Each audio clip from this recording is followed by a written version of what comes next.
За да различиш България, вземи образованието и вярата. Толкова е просто. От образование си знаете, че сме лишени, но да вметне, че сме лишени и от вяра.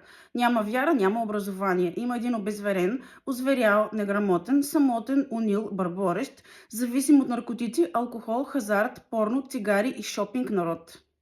Българи, лутащи се и безпътни, напълно слепи, що е то живот, смисъл и любов. Ако някой до момента не е схванал, аз през цялото време ви разказвам православието или поне се опитвам. Ние масово не вярваме в Господ Бог Исус Христос. Вярваме ли, че Той е умрял, защото ни обича и нас българите?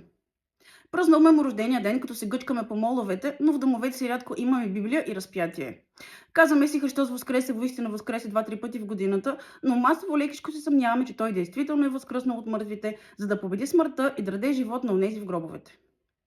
Нителна ни е цялата тази история, нещо ни пасва на злободневието, на комфорта ни пречи и на интелекта, а ние сме умници и знаещи хора.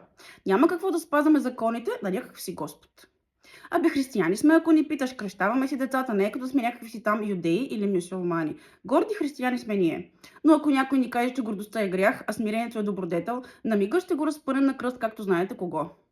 А някой споменали за секунда сатаната, направо го усмиваме, понеже очевидно е луд. Всеки либерал, който познавам, отприщва сарказма и подигравката при споменаването на сатаната. И си трайкаме, живуркаме си, плюем по Христос, освен ако дойде християнски празник, за да имаме повод да се наплюскаме, да се напием и да се скараме с родата, понеже нас ближния като цяло ни е крив. Не ви говоря срещу жените, а срещу култа към жените. Искаме да се поклоним на Господ Бог Исус Христос. Ей, това ми се иска. На Пречистата Богородица. Да отидем заедно на служба в неделя. Да вярваме в любовта, а не в разврата и парата.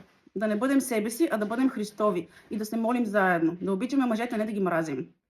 Дразни ви вас, че обичам мъжете и това си е, но не забравяйте, че мен никога не бива да ме слушате по никакъв повод. Защото както много добре сме чували, от така обожаваните жени аз съм луда, а те са праведни. И правата религия е феминизма или материализмато същото. И най-добре да върнем горенето на клада.